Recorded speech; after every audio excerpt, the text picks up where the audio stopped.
Ils ont enfin pu reprendre leur envol après des semaines terriennes plutôt fades pour ces drôles d'oiseaux qui ont toujours la tête dans les nuages. Ce matin, on pensait qu'il y a une chose, c'est venir ici. Oui, c'est ça, la voile était prête, les radios rechargées, tout ce qui est vario et compagnie rechargé, quoi. Ah là, c'est la liberté. Là. Ah là, c'est carrément la liberté. Fini le gonflage à 1 km de la maison, voilà, là on est sur un vrai site. Moi je suis pile dans la limite en partant de chez moi, je suis pile dans le cercle pour poser et atterrir.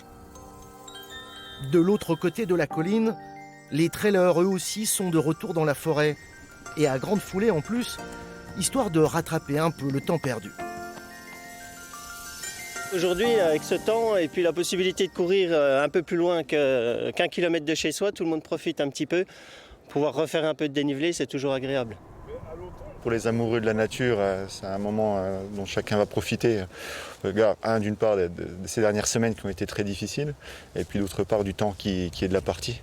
Donc on a tous besoin d'un grand bol d'air, et après on ira faire les magasins un peu plus tard quand il commencera à faire nuit.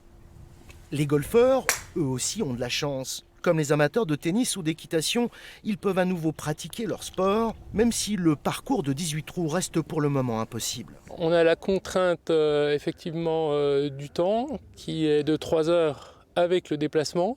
Donc on peut jouer 9 trous, ce qui correspond en gros à 2 heures avec un peu d'échauffement avant et le temps de déplacement. Donc on est dans nos 3 heures. Mais tous les sportifs n'auront pas droit au grand bol d'air ce week-end. Pour le foot ou le rugby par exemple, il faudra attendre le 15 décembre pour les enfants et le 20 janvier si tout va bien pour les adultes.